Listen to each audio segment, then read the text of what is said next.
Assalamualaikum warahmatullahi wabarakatuh. Perkenalkan, nama saya Raka dan Firlando. Di sini saya ingin menjelaskan apa itu 7 OSI layer. 7 ISO layer. 7 OSI layer. Model OSI atau Open System Interconnection diciptakan oleh International Organization for Standardization (ISO) yang menyediakan kerangka logika terstruktur bagaimana proses komunikasi data berinteraksi melalui jaringan. Dahulu, komunikasi data yang melibatkan komputer-komputer dari vendor yang berbeda-beda. Masing-masing vendor menggunakan protokol dan format data yang berbeda-beda, sehingga ISO membuat suatu arsitektur komunikasi yang dikenal sebagai model OSI, yang mendefinisikan standar untuk menghubungkan komputer-komputer dari vendor yang berbeda. Secara umum, fungsi dan penjelasan masing-masing layer memiliki bermacam-macam dan berbeda-beda. 7 OSI layer. Yang pertama, physical layer. Physical layer mendefinisikan media transmisi jaringan, sinkronisasi byte, arsitektur jaringan seperti Ethernet, topologi jaringan, dan pengabelan. Selain itu, level ini juga mendefinisikan bagaimana network interface card atau NIC dapat berinteraksi dengan media kabel atau radio. Data biner 2000 years later. Seperti contoh kabel dan konektor yang berkaitan dengan layar fisikal. Peralatan seperti Raptor, hub, dan network card berada pada layer ini. Yang kedua adalah data link layer. Data link layer itu banyak. Yang pertama, untuk menentukan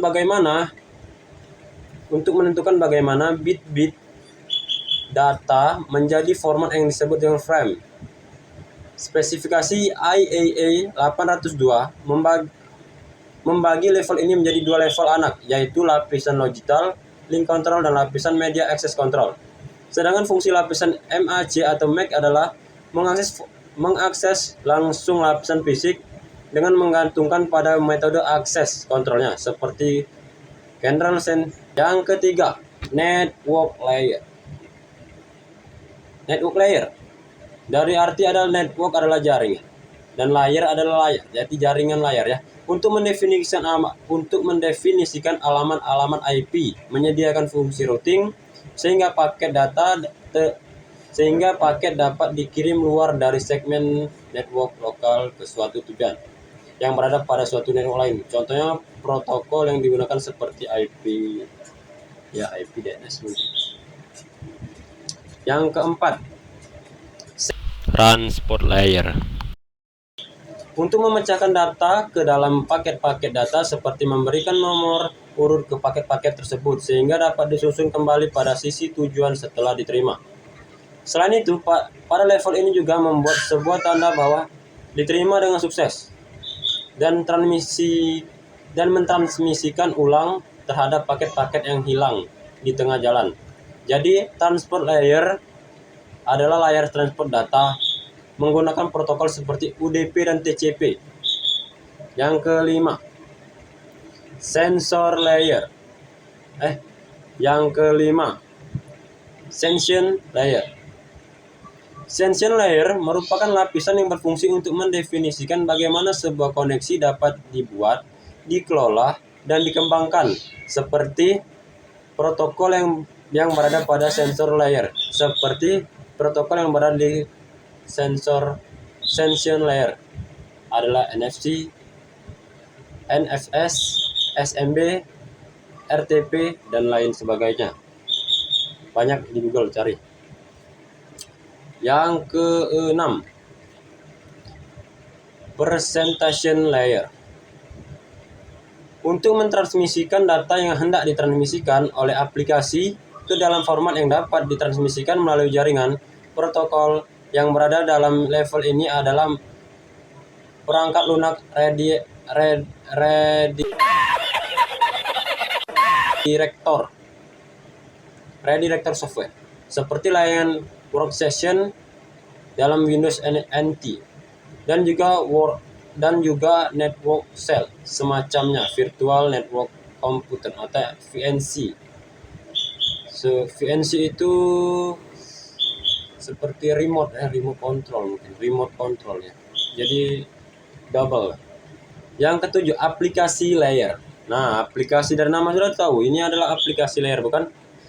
Sebagai antarmuka dengan aplikasi yang berfungsi jaringan, mengatur bagaimana aplikasi dapat mengakses jaringan, dan kemudian membuat pesan-pesan kesalahan.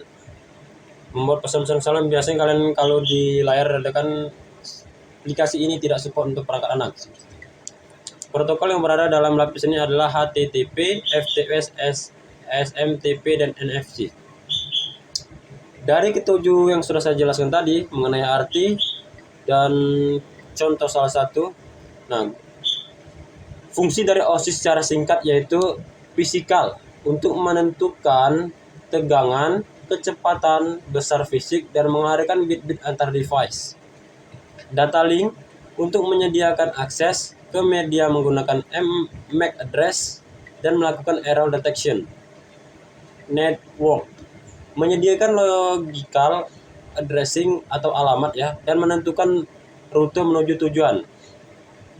Transport,